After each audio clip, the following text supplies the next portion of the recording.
From the Gay People's Republic of Mexifornia, this is Common Filth Radio, episode 33. Thank you for listening. On today's show, we will be discussing the Dildoverse's reaction to the Indiana Religious Freedom Bill being signed, and we'll be doing a reading of subreddits that I came across the other night, and I recorded myself, so we'll listen to the recording of that later, and it is horrifying, probably worse than anything I've ever read on Tumblr, at least on this show. And after a 1-week hiatus, I will be answering your questions. We got a lot this week. So if you don't know what's going on in Indiana, the governor just signed a bill, a religious freedom bill, which is basically a reaction to all of these homosexual couples who are suing these people, forcing them to provide services for their weddings. But for the sake of honesty, I will. It's only a 5-page act. And these people are like, oh my god, this is so horrible. It's actually not even 5 pages. It's 3 pages, and there's like 2 lines on the 4th page.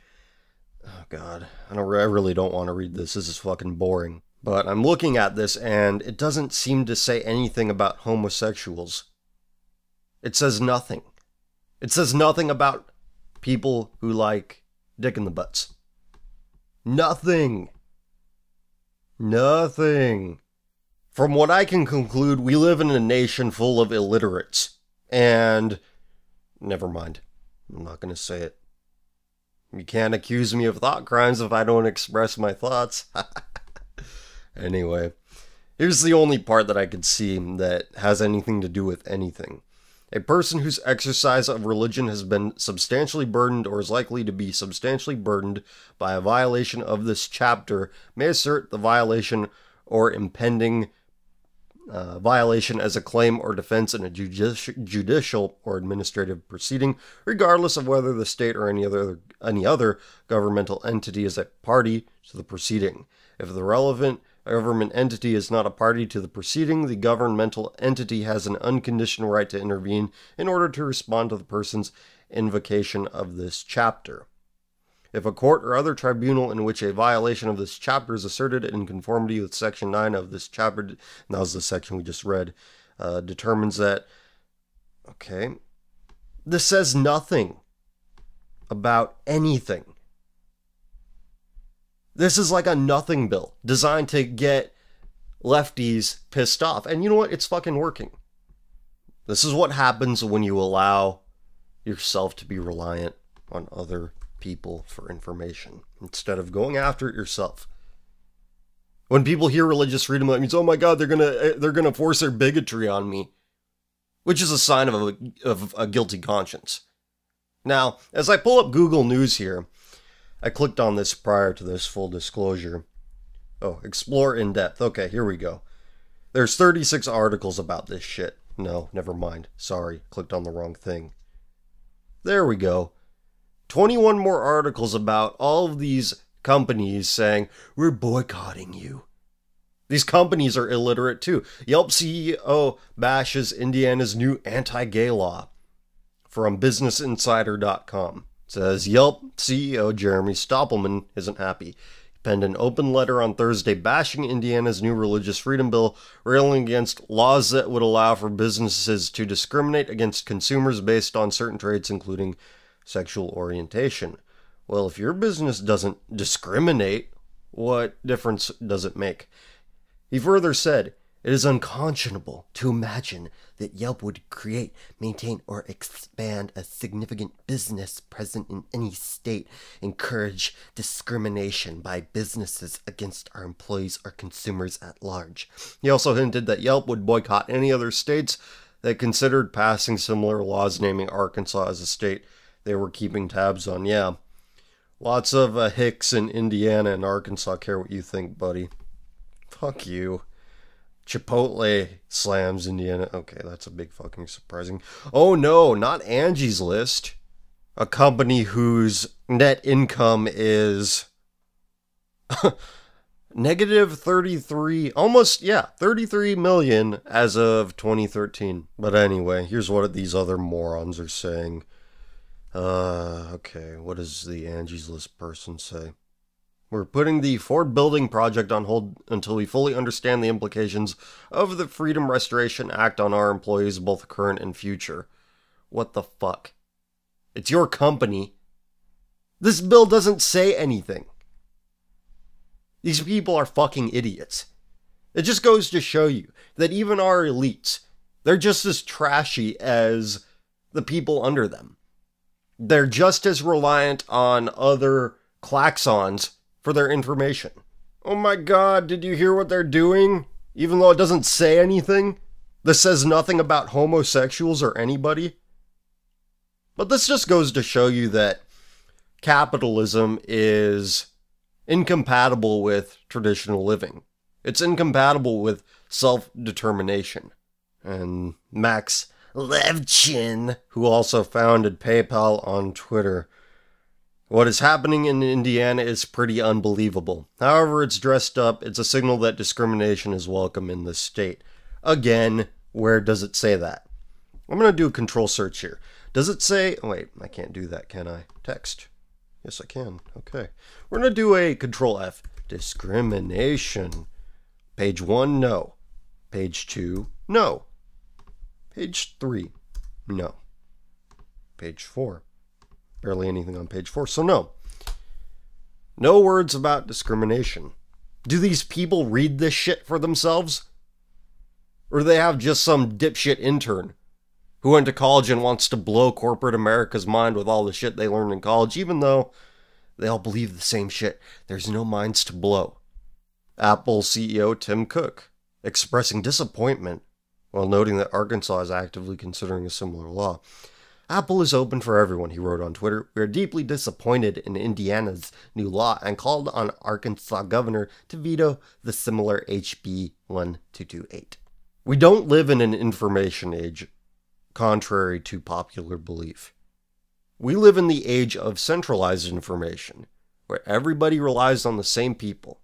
Because back in the day, you'd be able to rely upon your own instincts and intuition and experiences when it came to your opinions.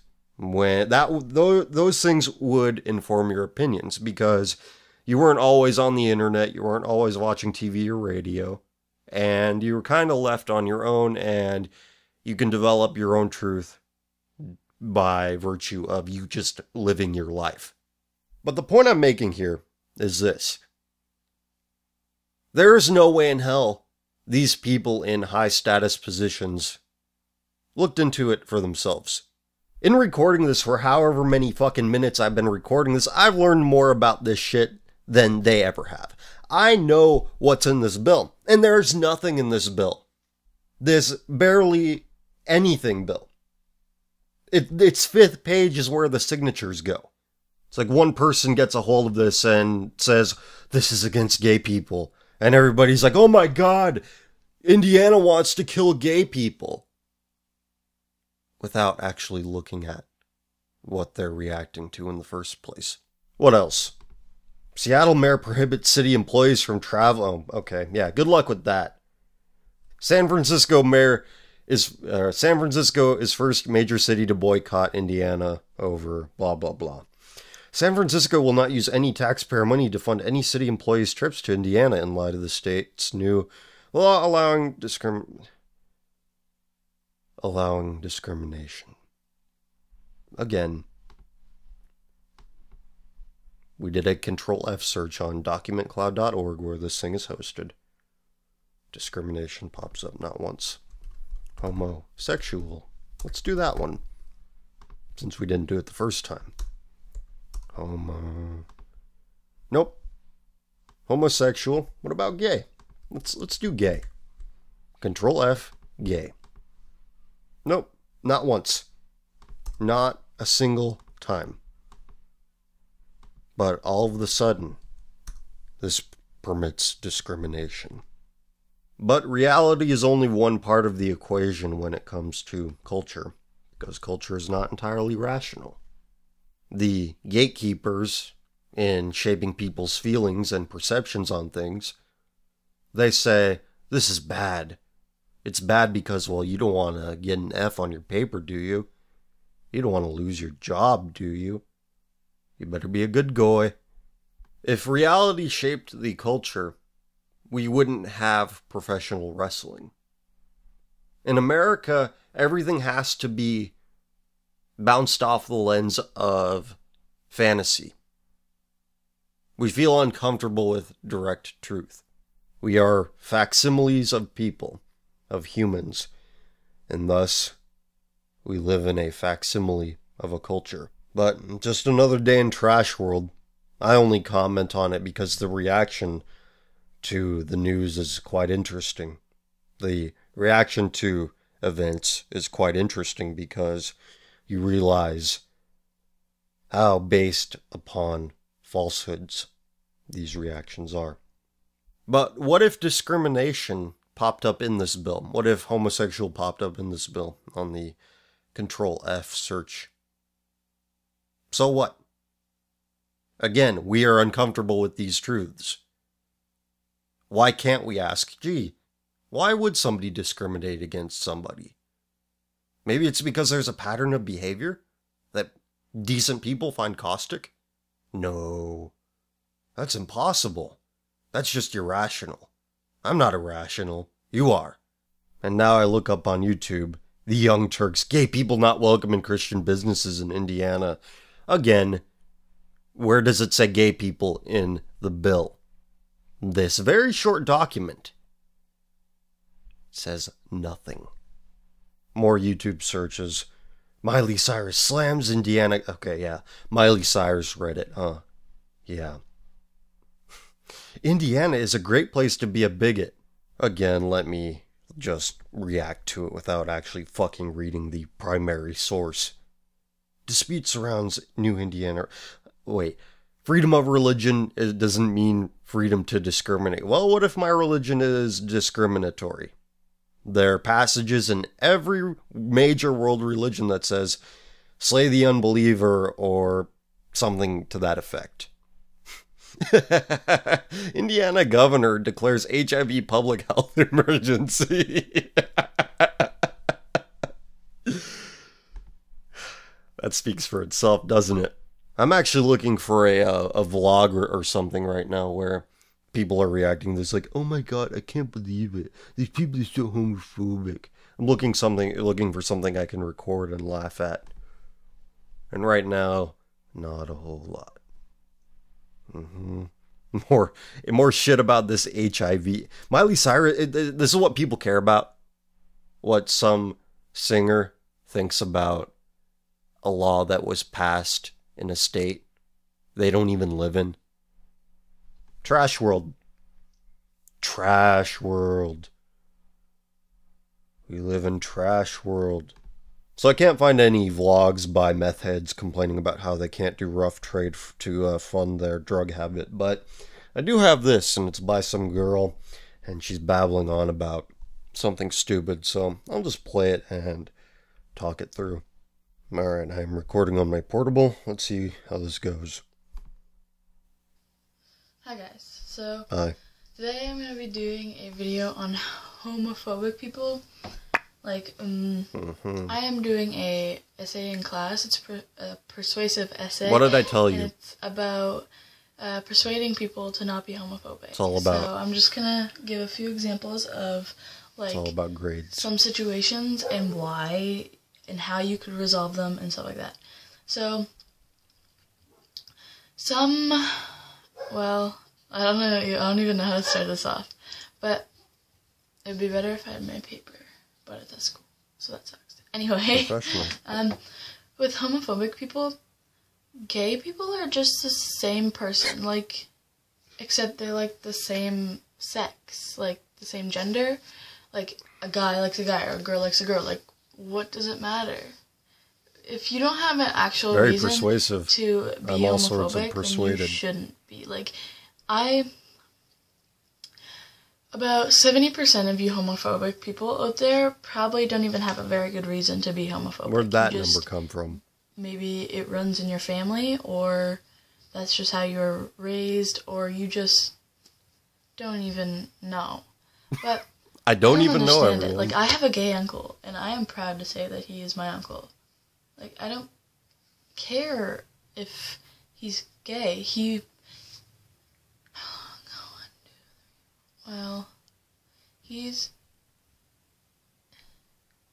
straight for about 18 years. Since he was 18, and he came out on Facebook. That's how he came out of the closet. Anyway, all sorts of persuaded. What I'm trying to say is, what's the point of being homophobic? Like, gay people are just like you. Like, no, they are. A gay person, okay, this is what I had in my essay. If a gay person wasn't gay, and it was just the exact same person that it was, like, if someone was just pulling a prank on you, and you're homophobic, and they said, I'm gay, and then, like, a few days later, they were like, oh, that was just a joke, blah, blah, blah. How much do you think they're gonna like you if you said that you hated them after they were gay? Like, they won't want to accept you for what you decide on, because what's the point? What's the point of being homophobic? Like, I know, like, some people out there are just scared because maybe they are gay themselves and they just don't want to admit it, because I've seen a whole bunch of shows like that, and it says on the internet and stuff like that. I've looked this all up, and I have proof. Homophobic people are just scared that they're gay themselves. I saw a show about it. Now, you might be thinking that this is just some stupid kid, but I'm using this to illustrate a point here. This kid basically echoes every argument that these people in higher positions echo. But I've already said that to some varying degree. We're at a point in history where the mention of religion triggers people. It sets off this alarm in their mind. Oh my god, that means they hate gay people. Which says more about what they value, what their religion is, than the religions themselves. As if the whole of every world religion is, don't be a homosexual. And surely Christianity and Islam, those are the two I'm most familiar with, they condemn sexual immorality, and homosexuality is included under that. But look at the end result of sexual liberation. Most people, if left to their own devices, are really stupid and short-sighted. So of course, if they do this thing that makes their naughty bits feel good, all the time without consequence, guess what? They're going to base their lives around that. And if you're going to say citation needed to that, being a YouTuber who talks about being gay is a career that some people have. Being a sex advice YouTuber is a career that some people have. Being a sex advice columnist is a career that some people have. This, among many other things, is what happens when you let permissive attitudes prevail. I cannot be the only one that finds it pathetic, the premium we place on momentary pleasure as a culture. We place such a premium on it that in a bill that mentions not homosexuals, not one religion by name, not discrimination, we freak out. We freak out that there might be some element of society, whether it's in the law or in the attitudes, that might enable behavior which places the spiritual above the primal. And if you're going to say, well, that's just the elites because they have a lot of money and people with a lot of money generally tend to behave poorly. Well, in searching for content for one of my pages to post videos on, I was looking on YouTube and I came across this woman who was talking about how she wants a cuckold boyfriend so that she could buy, she could get bought stuff by the beta guy and she can get fucked by this other guy, and you fill in the blanks because it was absolutely disgusting and I'm not going to repeat it here. But I posted that video on one of my pages, Tumblristas, and somebody shared it and added the comment, I don't see what's wrong with cuckolding, as long as everybody consents to it. The average person is so deprived of a sense of anything greater than themselves. They think consenting adults cures everything. It washes away all sin, all shame. They don't value loyalty. They don't value purity. They don't value restraint. Higher values which should define civilizations. But instead, the average person, what do they want? They want butt sex and they want to watch their women fuck other people in front of them. Now that we've talked about the consequences of unrestrained social behaviors, let's talk about it some more. We're about to listen to a segment I recorded the other night, and I will explain further. Here we go. All of this time, I was looking on Tumblr to find the most depraved, stupid content on the internet. And I would like to thank the great Vic Mandrake, you can follow him at Vic Mandrake on Twitter, for bringing this to my attention. He tweeted, "Wife gives her black personal trainer a blowjob, and she says, 'I have no intention of my husband finding out.'" So, here we're going to read this now. I posted on Our Adultery yesterday about my lusting after my personal trainer. With encouragement from that post, I decided to flirt with him. He ended up coming to my house to give me a massage, and things escalated. I have never cheated before and never thought I would.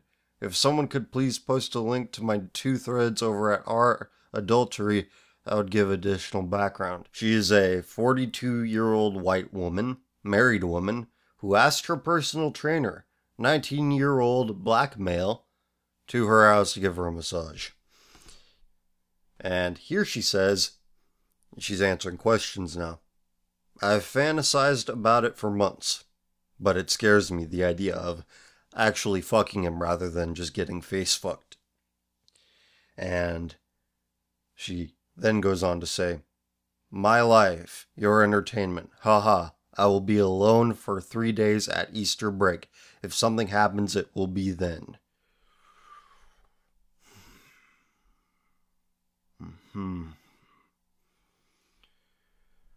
And somebody asked her, "Did you specify because it was a part of the reason you cheated?" In response to the racing, the interracial thing. She says it wasn't the reason. It did make it more exciting somehow. I've never been with a black guy before. I've lived a sheltered life. I've only been with 3 men in my life. 2 boyfriends and, of course, my husband. I was more attracted to his physical appearance than the color of his skin. And then this other guy asks, "So what are you going to do now?" "What do you mean? I don't know if it's a one-time thing or it will continue. I do go back to the gym Friday." And that's where she says she's just going to see what happens. "I have no intention of my husband finding out." Somebody asked her, "So what's your marriage like? What's your marriage like? People are in all kinds of situations, but I assume it's pretty bad. Are you in it just for stability's sake? Kids? I guess that's the main thing I would worry about. Fooling around is..." We found a new main vein of depravity. And she says, "I am just going to try to move on as if nothing happened. I don't have to lie if he never suspects anything." And then the person who asks the question, "That's fine if it's an isolated thing." That's fine if it's an isolated thing. It's the future of your race, everybody. This is not the future you chose, but the future you have to live with. Casting these commitments towards monsters who have no concept of loyalty. And then she says, "My husband is distant and has no attempt at romance for a few years. We had twice since the beginning of the year. On Valentine's Day and his birthday, I initiated both." Probably because you're hideous and you don't take care of yourself. Someone asks her, "What's holding you back from divorcing him?" And she says, "The twins, the stability, the house." AKA, "I'm using your money, most likely, to take fitness lessons with this guy, and also I sucked his dick." Question, Goes like this: why does it matter that you are white and he's black? Just seems like useless information and doesn't help race equality. Oh, for fuck's sake. Are you fucking kidding me? That's the thing that enters your mind first. She says that she sucked some black dude's dick. And you're like, this doesn't help race equality. Never mind the fact that she's fucking married. He asks after that, or she, whatever, how is your relationship with your husband? And she says, it doesn't matter, but for some reason it makes it more exciting, I suppose, taboo. Just like age doesn't matter since we are both consenting adults. It's just part of it. Consenting adults morality, everyone. If you are friends with anybody who subscribes to the consenting adults morality, run the other way. If you are in a relationship with anybody who's like, oh, well, whatever, consenting adults do this. Did your husband consent? You unbelievable. Why am I getting mad? I know this goes on. I suppose I'm mad at the audacity that there are people out there that think this isn't shameful to betray somebody in such a way. Again, this is not the future we chose, but the future we have to live with. Did you spit or swallow? Swallow. It wasn't a lot, but he told me to get every drop by squeezing afterwards. The comment below. I hope you get AIDS and die. It's actually more upvoted than downvoted, which is surprising. Did you I'm not reading that. He tried to get me to deep throat him. I can only get about 3/4 deep. My gag reflex is horrible. Now she's getting into the gory details. And I do mean gory. I had a long time to think, about 20 minutes. I thought about how big it was, how strange it felt. I was going to get caught. Was I doing it okay? Oh, was I going to get caught? Okay. I really began to think I was terrible at BJ's because it took so long. Will you be letting him fuck you? I've fantasized about it. We will see. He may not want to after today. I may get cold feet. Is he a big guy? Are both of you attractive? He is beautiful. About 6'4" muscular. As far as his manhood, very large compared to what I'm used to. I always thought I was attractive, but I started to put on weight over the last years. There you go, everyone. I called it. I fucking called it. Let's see what else this subreddit has to offer. It's called Casual I Am a. It has llamas because the word looks like llama. I'm a straight guy who has to suck a guy's dick because I lost a bet to my girlfriend.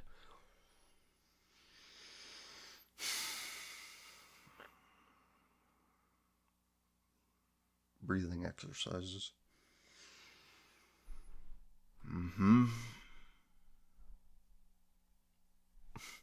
The guy was already chosen before the bet. He's a friend of ours. Are you going to be more cautious about bets in the future? Losing this bet probably won't have any effect on future bets. I accepted the bet and I lost. Now I gotta reap what I've sowed. Is the guy you are doing this to gay or straight? He's gay.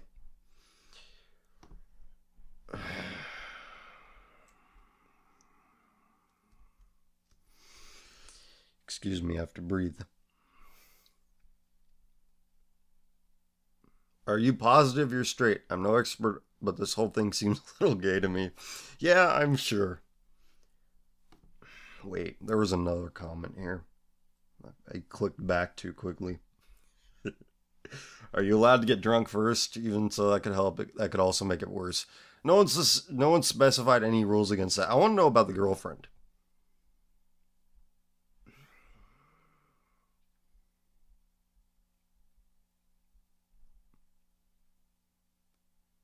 I have been thinking about the subject as recently as you might imagine, and honestly, I don't see how swallowing can be that much different from... Okay. This is revolting. Okay, here we go. Why is your girlfriend okay with you sucking another dude's dick? Is she still your girlfriend? And in parentheses, run far and fast. See, I agree with that. And he responds, yeah, we have an open relationship, so that part's not the issue. And she knows it's not something I want to do, which was the point of the bet. Why did you even make a bet like that in the first place? What would your girlfriend have to do if she lost? Eat pussy? My girlfriend and I make bets about anything and everything. This particular case, I was drunk and flirting with a girl, and my girlfriend bet I wouldn't be able to take her home with me. I figured I pretty much already won the bet, so I agreed, but I was drunk. Had I won, my girlfriend would have had to agree to a threesome the next time I wanted, so I guess yes, that'd be a yes to your question. Oh my god. Is she going to watch? Yeah, but I don't know how... It's over. I don't want to save anybody anymore. And now we are on controversial IMA. I'm attracted to kids, but I don't want to be. That's the first title. I am a well-educated woman who has chosen to live as a 24/7 consensual slave to my husband. Oh, God. I don't think I should have looked at this, but...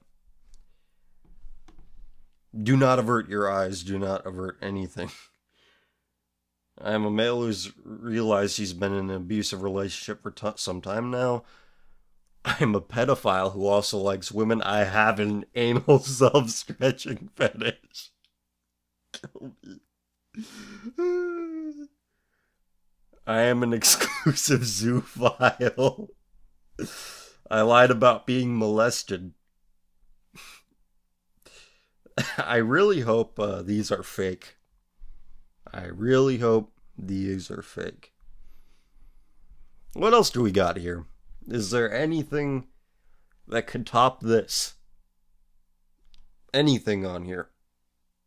I just clicked over to the casual IMA, which doesn't seem to be too different than the controversial one, because there's one that says, a guy who isn't my boyfriend is taking me out to a birthday lunch. Your dad? That's sweet. That's funny. I had a rape fetish when I was a kid. Anime.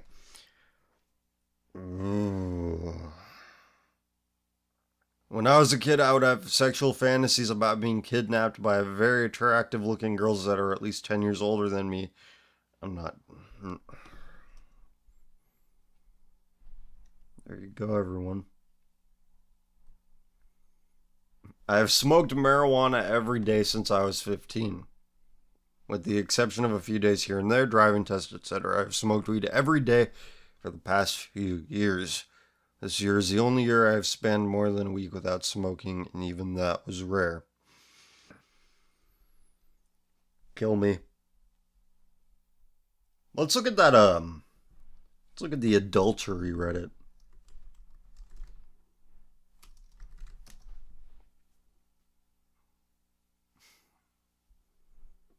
I am a coward. Let's click on that one. I was all set last night to tell my significant other I'm leaving. When he started making sexual advances, I knew I had to tell him because I definitely did not want to have sex with him. I chickened out yet again and had sex instead. Now I feel like a really awful person. Now you feel like an awful person. Good job at an agency there. And we're back. I hope you enjoyed that segment. And, yeah, Reddit.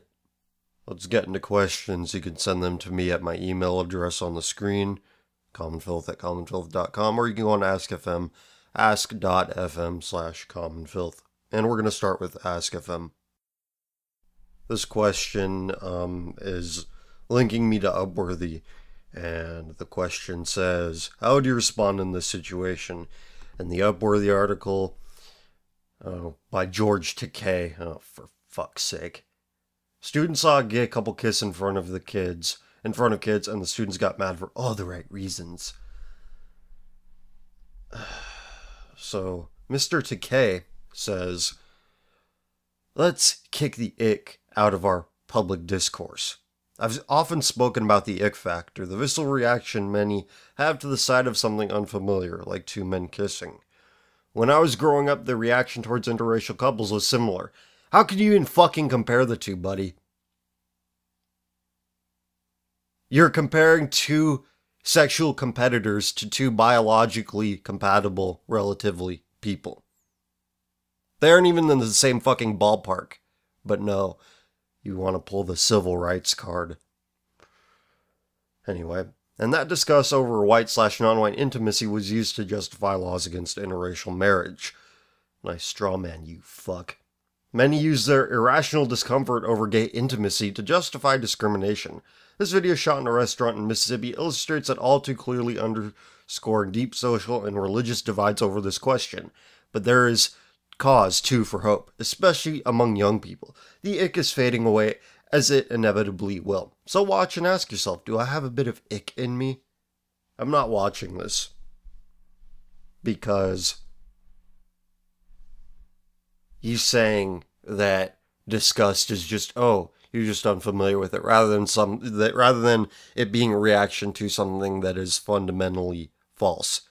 So I suppose that my disgust response, you fucking idiot, to seeing somebody defecating or pissing in public, oh, that's irrational. Why the fuck do people like this guy? Oh, right, that's because the average person is a fuckhead. Next question. Hey CF, I was wondering, what is your religion, or at least what are your thoughts on religion? I am pro-religion. I believe in the divinity of Christ. I've also spoken at length on my relatively shallow depth of knowledge on many other episodes, so go check those out. And this one wants to get my thoughts on a Fred Reed article, which is hosted on fredoneverything.net. Fred Reed is one of my favorite writers, so we'll see what this says. Matrimony, Holy or Otherwise, a Movable Concentration Camp, March 22nd, 2005. If you are a young man and contemplate matrimony with the love of your life, it is well to look at marriage from the standpoint of reason rather than sentiment. Men are, after all, male and occasionally capable of reason. The first question to ask yourself is, why marry? What would you gain? Would your troubles disappear? Would sex be better? Would food be more savory? Would you get tax breaks, enjoy more freedom? Do stock options come with marriage? Is there any practical advantage at all? For you, I mean. For her, the advantages are considerable, and the drawbacks few. Your salary will allow her an upscale home, something more important to her than you, on which on the odds she will get in the divorce. Marriage locks in child support. Since men die younger, she will get to pick your bones. For her, it is a good deal. For you, no. Marriage has one purpose only, which is to get her legal hooks into you. Do not forget that American women under the evanescent ivory skin are eternally adolescent spoiled brats, feminine as a wrestler's jockstrap, and primed, as soon as life's inevitable shocks come, to blame men for their unhappiness. That means you. Do not dismiss the foregoing as clever cynicism. Nobody goes into marriage expecting divorce, but it comes very frequently, and she really does get the house and the children. In divorces, men lose. Your child support will be based on what the judge thinks you should earn. This is called imputed income, so that if you are a stockbroker, you cannot decide that you would rather work on a fishing boat in the Caribbean. If the judge thinks you may be a flight risk, she can confiscate your passport. Your wife's lawyer may advise her to accuse you of sexually molesting the children. So help me, this happens. In a divorce, the man wants to get out, the wife to get even. And generally for what? He was neglectful.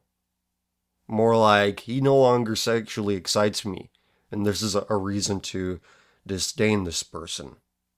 Because I said yes to the marriage, but oh yeah, it's all his fault. He's unattractive now. You may be denied visitation. In the eyes of the court, the children are her property to be done with as she chooses. she may remarry with an Air Force colonel she met in a meat bar, and be stationed in Okinawa. So much for your kids. She can ruin you at any moment. Can and not unlikely will. When the moment comes, you will be astonished at how much she knows about divorce law. How vicious she can be. Vicious. Why am I saying... I need to just drink of water 1 second. Okay, where were we? Vicious. See, I could say it right. In marriage, you are betting your future on the flip of a loaded coin. The sensible conclusion is that you are better off single, building a career or whatever you want in life, and dating such flowers as drift by. Should you marry, the pleasure will be fleeting. Remember that women work on the principle of bait, switch, and fade. From 15 to say 25, they are dreams afoot, cute with perfect skin and aerodynamic lines. That is what you think you are marrying. Add 5 or 10 years, 10 or 20 pounds, and the lack of any reason to continue being charming, and you are going to spend the rest of your life with it. Too many men marry the package and only discover the content when it is too late. Matrimony is seldom a happy state in America. Given that something like half of marriages end in divorce, you can bet that a lot of others almost do. Of the remainder, probably more are contented than happy. Resignation is not pleasant, but often the best you can hope for. Live with her if you must, but don't marry her. A woman cohabiting has at least some incentive to be agreeable. A married woman does not. Worth pondering is that in a time of declining economy, feckless government, and political instability, the fewer responsibilities you attach yourself, the better. The very idea of marriage is problematic. In many ways, men and women are incompatible. Exceptions and degrees, yes, but on average, women are more domestic, materialistic, fearful, totalitarian, and comfortable with routine. This means that to the extent you have masculine interests, you will find her to be an anchor. This doesn't mean only that she won't like that awful motorcycle or that noisy Corvette thingy. She won't want to live in a small condo in the funky part of town, go to the shooting range, or scuba dive. It is said that marriage rests on compromises, but in fact it rests on concessions, and you will make all of them. You'll find your social life gravitating fast to other married couples. She won't want you to have single friends, nor will you want her to have single male friends. Marriage is based on mistrust. Worse, she won't want you to have single male friends. Oh, I misread that. I apologize. She won't want you to have single female friends, nor will you want her to have single male friends. Marriage is based on mistrust. Worse, she won't want you to have single male friends. She will want you where she can keep an eye on you. Forget going out with the guys. Children, which she will persuade you that you want, on thought you probably don't want. They are an ungodly burden until they reach adolescence, at which point they become ungodly monsters, before leaving for university and becoming ungodly expenses. Babies are cute, but they smell, make noise, and require constant attention. You may well find that you do not particularly like your children. You probably have certain taste in regards to character, intelligence, and so on. Your children may not have these qualities.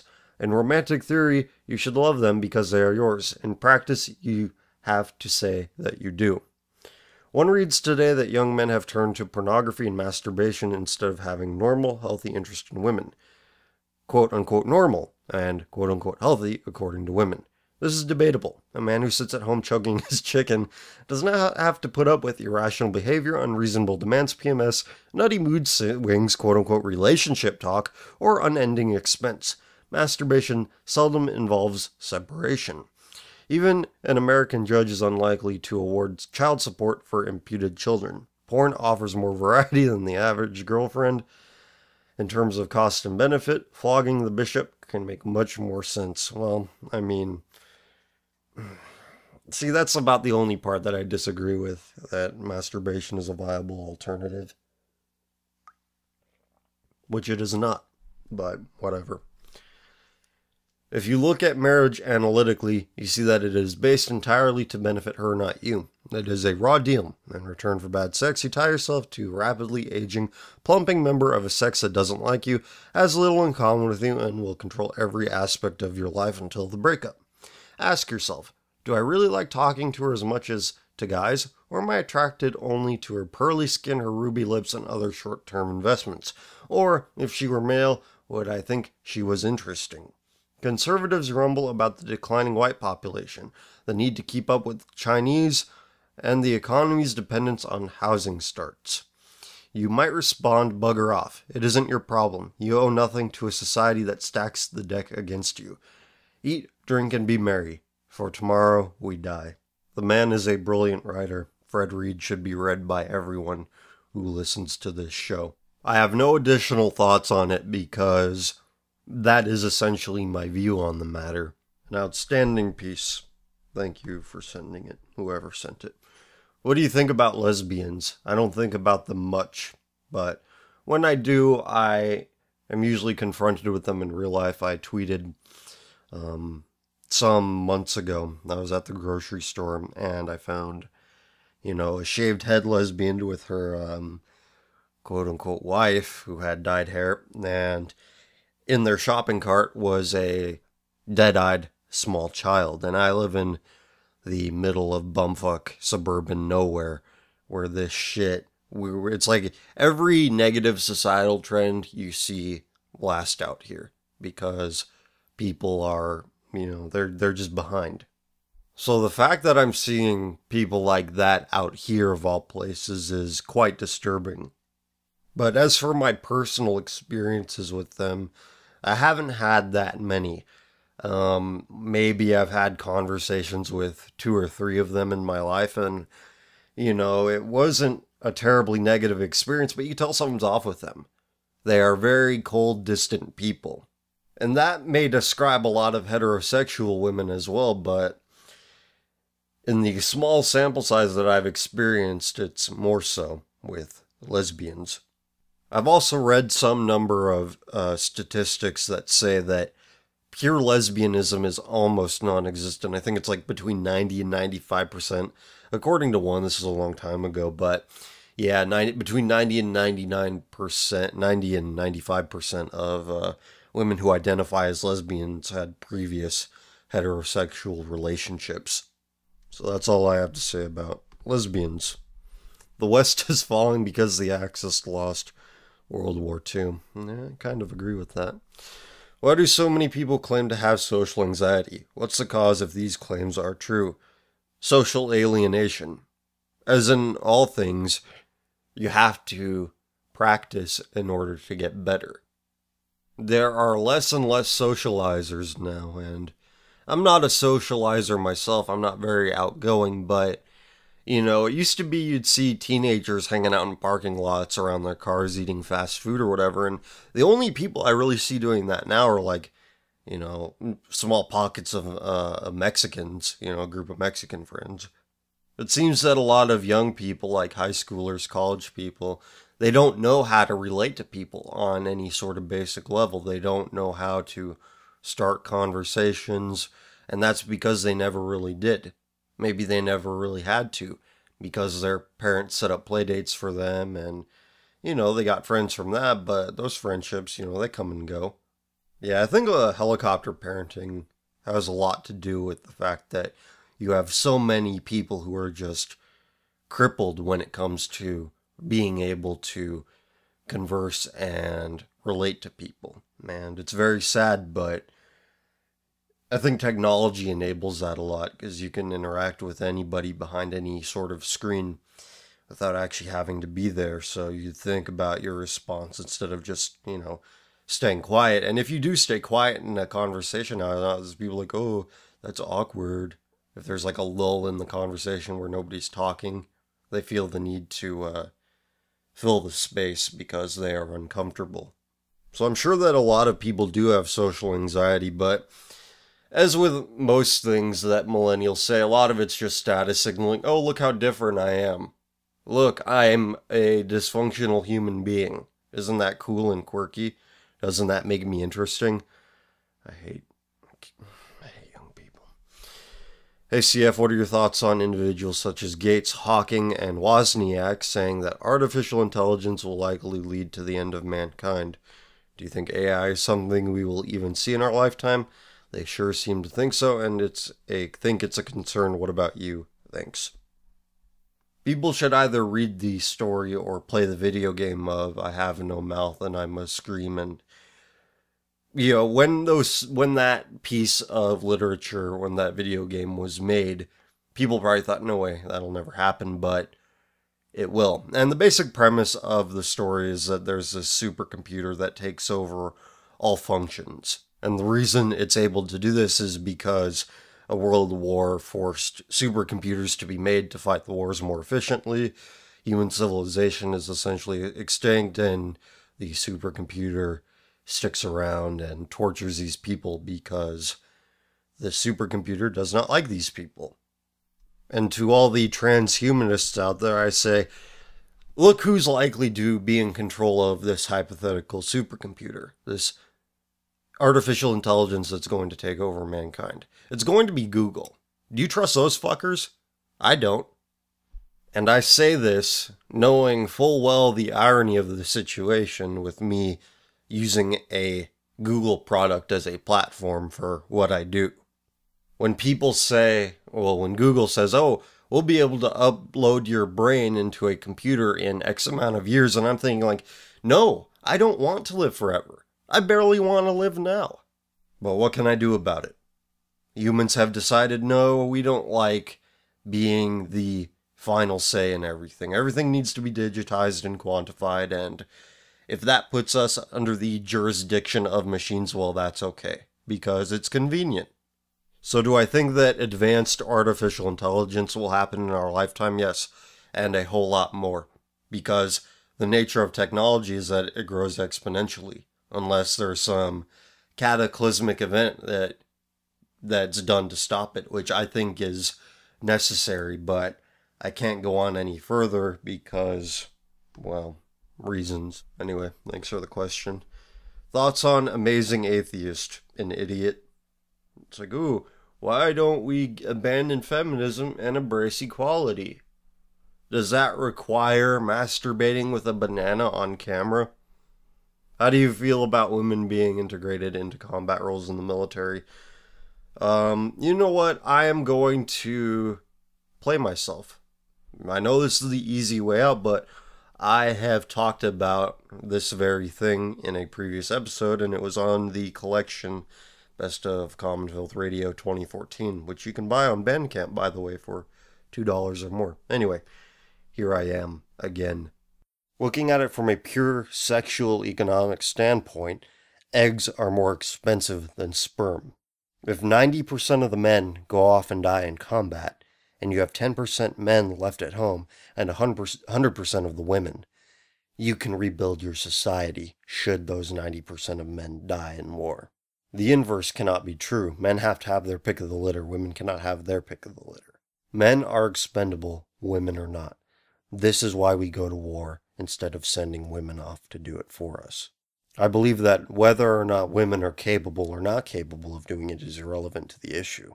They should not. They should be kept from it for simple biological reasons. Because eggs are more valuable than sperm, you create a distraction on the battlefield.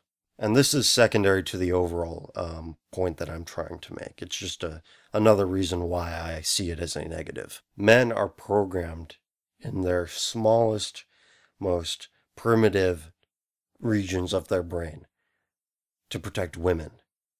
If there are women to protect directly on the battlefield, instead of fighting a war somewhere else so that the front line isn't on their doorstep, the women on the front lines, on the battlefield, to take priority, whether the man can help it or not. And he generally cannot, because of this biological reality. He cannot help to compromise the mission because there is a woman who might be in danger.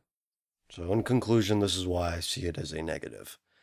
These two factors. The fact that women are harder to replace, and men's genetic hardwiring, programming, is designed to put women first.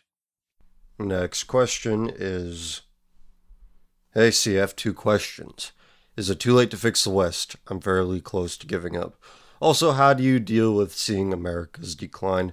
Sorry for the depressing questions. Well, the past few weeks, these have been depressing shows, so And that question came from John Doe. There is an unmentionable solution that I believe to be the correct one in order to save Western civilization, but it is uncomfortable, and it would be ideal. That's why it is unlikely, and I can't elaborate on it because, again, whatever. So, in all reason, I think the West is done. I mean, it's been done for about 100 years, but we're seeing the effects of it in full bloom now. We're just products of bad timing and bad foresight with respect to our parents. As for how I deal with the decline of America, actually I deal with it by doing this show, interacting with people of a relatively similar mindset, having an audience with a relatively similar mindset, and in a more general sense, just having a project, which Common Filth is. There's really no sense in hoping to redeem the people that are responsible for the decline of the society that you've found yourself, through no choice of your own, embedded within. And that's why having a project is important. Something that you work on every day, little by little, however much time you can spend on it. And, maybe like fixing a car or building a new shed, a birdhouse, whatever it may be. Having a project, whatever that project may be. The only project I say don't do is start a porn company or something. That's a no-go, but you probably already knew that. Having a project is not rational in the sense that it's not a direct solution to the anxieties you may feel about the direction that America's headed in, but it's a lot better because you end up with something at the end of the project. Or maybe it's an ongoing project. You'll have something bigger than it was before, as long as you put the work into it. It's not perfectly rational because it's not a solution, but just for the sake of personal sanity, it works. This next question is from John. How do you reconcile God's plan with the fact that some people or groups either don't have or choose not to exercise agency in their own lives and help their own community? What do you think about service trips to help the poor and oppressed when they don't even seem to want to help themselves? And the oppressed was in quotations.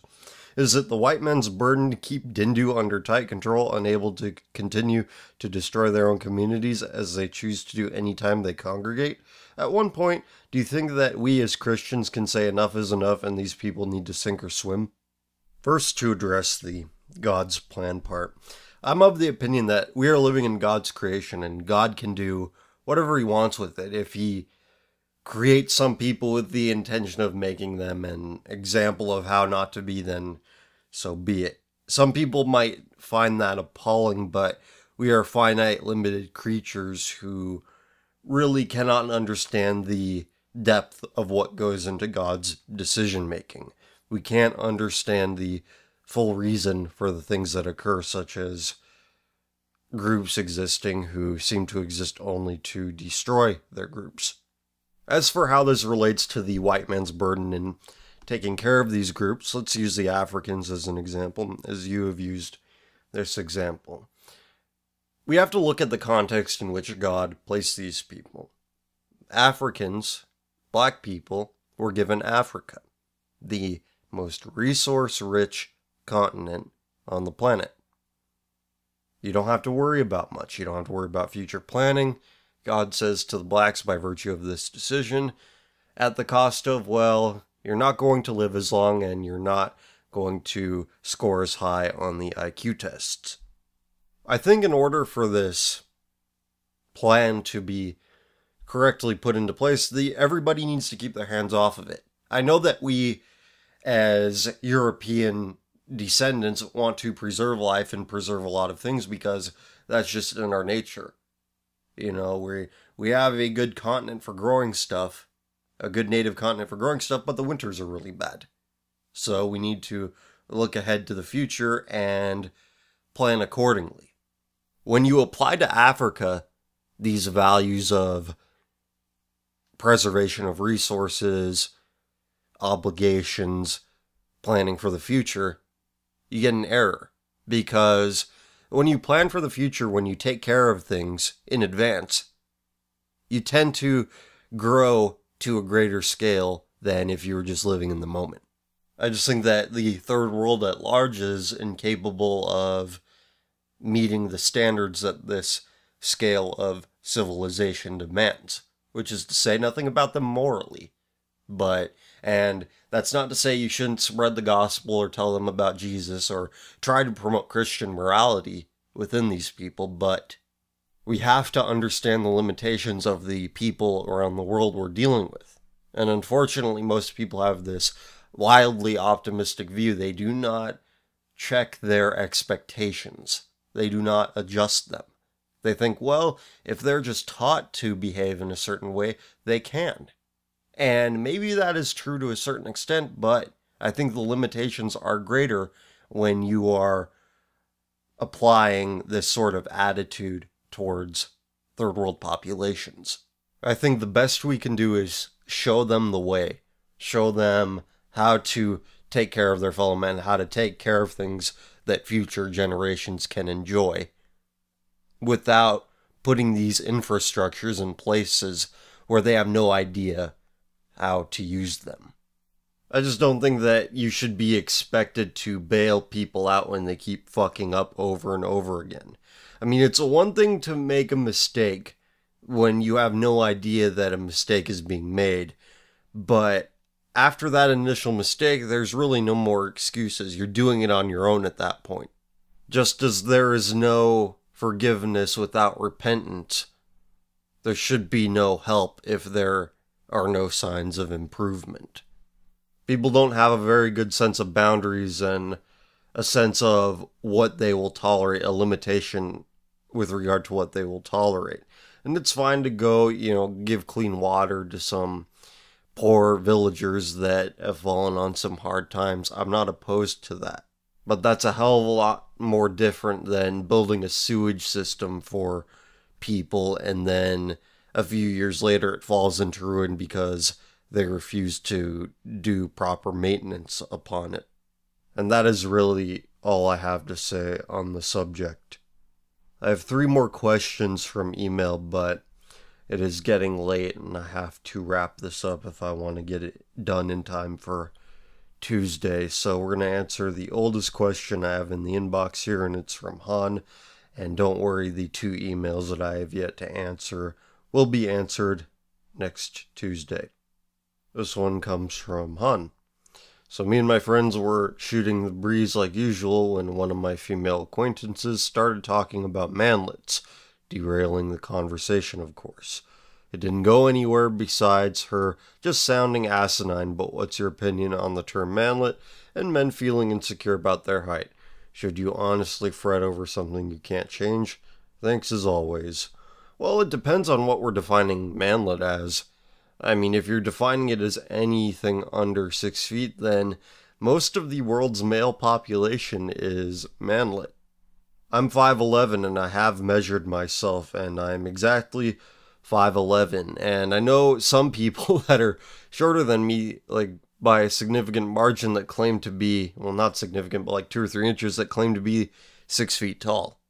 And of course I don't bring it up because that's a stupid thing to make somebody feel bad about, that they're lying about their height to make themselves feel better. Of course I'm not going to bring it up. So in my personal experience, people do feel some anxiety or discomfort about being on the shorter side, even though they aren't really short. You see them and you don't think, oh, what a short person. It's like I can barely remember the heights of people that I've met, like that I don't have an ongoing relationship with. Really, the only time that you'd ever notice height on anybody or remember height on anybody is if you met somebody with dwarfism. And that is a rare thing to encounter. But I do find it funny that there are girls who are like, oh, when his height starts with 5 feet. And it's like, as many people have pointed it out, what if a man were to say when your height starts with 1.5 or something like that, or 2.0. From my perspective, if the guy is a couple of inches taller than you, then you're good. You have somebody that is physically superior to you, that in your primitive brain you can figure out, well, okay, this guy's capable of protecting me. He's taller than me. It's like, for example, we have the super fight coming up between Manny Pacquiao and Floyd Mayweather. And I don't think that either of those guys are terrible. Yeah, Manny Pacquiao is only 5'7". How tall is Floyd Mayweather?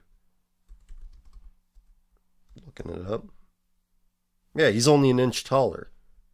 So, by a lot of metrics that people go by, these guys who are the best at what they do, they would be considered manlets. Even though they know how to fight, they obviously can handle themselves if push comes to shove. But I'm not saying that you need to become a world-class boxer in order to overcome your anxiety about being a manlet. The point is that if you're, I did this with the penis size thing a few weeks ago. If you're 5'7", 5'8", whatever, just date a girl that's like between 5 feet and 5 feet 3 inches. Height is not the end all be all. You have to provide some sort of worth beyond, oh look, I'm tall, date me. It obviously doesn't work like that. In fact, being freakishly tall might actually work to your disadvantage. It's like if you're a 7 foot tall guy and you aren't very athletic, you're probably going to be really awkward because people are intimidated by you by your very nature. People aren't going to want to go approach some guy that's that tall. They're going to be like, holy shit, he's going to eat me alive. So being too tall is a detriment. So yeah, it's really stupid to be insecure about your height. I mean, past a certain age, you might have some initial apprehensions about it. Not you specifically, but you already knew that.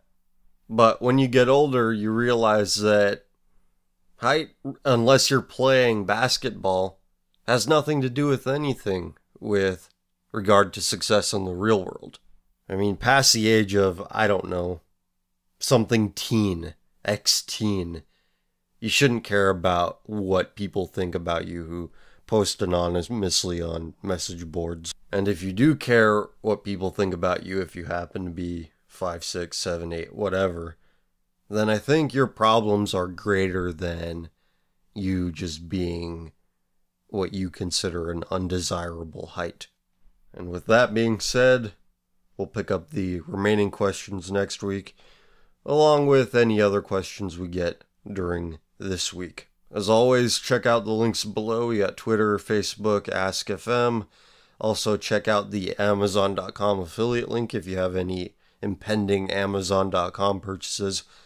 Give that link a click before you go through the checkout process, before you add your items to your cart, etc. And check us out on Bandcamp, Tumbleristas Raw Volume 1. Common Filth Radio, the best of 2014 is out. And I'm hard at work on Tumbleristas Raw Volume 2, and it's going to be, I'll talk about it a little more in the coming weeks. I think that just about wraps it up for episode 33 of Common Filth Radio. Got Tumbleristas is a twice a week show now, uploading Sunday and Thursday, along with this show on Tuesday. You guys and girls stay sane out there, be good to each other, take care of yourselves, have a good one.